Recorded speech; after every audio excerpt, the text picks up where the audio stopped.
चाहते हो तो बस मुझे इतना दे दो कि कभी भी मेरे मन में आपसे मांगने की कोई अभिलाषा नहीं होगी। प्रसन्न हुए भगवान। नरसिंह ने कहा, प्रहलाद जी सुंदर आशीर्वाद है, एक मनमांतर तक आप राज्य करोगे। बोलो भक्तवत्सल भगवान की जय। राजा परीक्षित ने कहा, प्रभु कृपा करके बताइए, हमने सुना है कि आप बहुत कृपालु हैं, बहुत दयालु हैं, हमेशा अपने भक्तों के ऊपर आप नित्य कृपा करते हो, अमृत दर्शाते हो, और भी कोई ऐसे भक्त क्या जिसके ऊपर आपने कृपा की है? तब कहते सुनो, आसीत गिरिवर हो राजा त्रिकूट इति विश्रुतः। उसको जब खुलवाया तो उसमें एक सुंदर सा मुकुट रखा हुआ था, सोनों से मड़ा हुआ, दिव्य मणियां लगी हुई चमक रहा था। बस राजा परीक्षित के मन को भा गया, बस यही मुकुट आज मुझे पहनना चाहिए। और वह मुकुट था जरासंध का।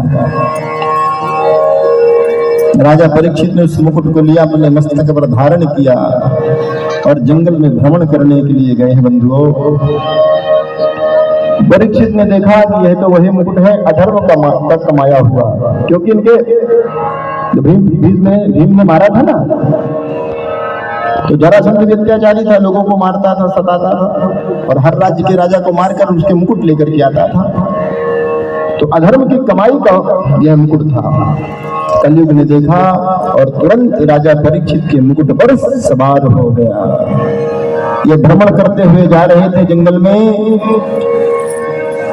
और इनके जो साथ में कुछ सैनिक थे वह सब यहाँ से वहां भटक गए। राजा जंगल में अकेले हो गए, अब कहाँ जाएं, और प्यास लगी। तो सुंदर एक आश्रम दिखाई दिया है, महर्षि समीक का आश्रम है। समीक ऋषि सुंदर तपस्या कर रहे हैं, भगवान के स्मरण कर रहे हैं, भक्ति में लीन हैं। राजा परीक्षित प्यास से दुखी थे, पहुंचे हैं, और जब आवाज लगाया तो कुटिया में कोई था नहीं, केवल बाबा की समाधि लगी हुई थी। जोर जोर से आवाज लगाया, किसी ने सुना नहीं। चारों तरफ देखा, कोई था नहीं। और जब कुटिया के अंदर राजा परीक्षित गए तो जाकर के देखा समीक मुनि की समाधि लगी हुई थी। राजा को क्रोध आ गया, अरे महाराज, मैं आपके राज्य का राजा हूँ, मुझे प्यास लगी है, मुझे पानी पीना है, लेकिन आप मुझे देख करके तपस्या में बैठ गए कि मुझे जल नहीं देना पड़े, पानी नहीं देना पड़े, मेरा कोई सम्मान नहीं। कलयुग का प्रवेश है ना मस्तक पर, कलयुग तो यही चाहता था। वहीं बगल में मरा हुआ एक सर्प पड़ा था, तक्षक। राजा परीक्षित तो वह कोई और नहीं राजा परीक्षित थे। रुदन करने लगे, रोने लगे, बेटा पुत्र संगीत तुमने क्या कर दिया?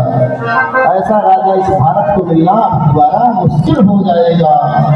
हम संत हैं, महंत हैं, आज हम जंगल में रहकर, वन में रहकर जो भगवान की आराधना कर रहे हैं, आज हमारी गायों की रक्षा हो रही है, हम लोग सनातन धर्म का प्रचार कर रहे हैं, भगवान की भक्ति कर रहे हैं, इस राजा की वजह से। अब ऐसा राजा हमारे भारत वर्ष को मिलने वाला नहीं, तुमने क्या किया पुत्र? तुरंत अपने शिष्य को बुलाया और कहा, जाकर राजा परीक्षित को समाचार सुना दो।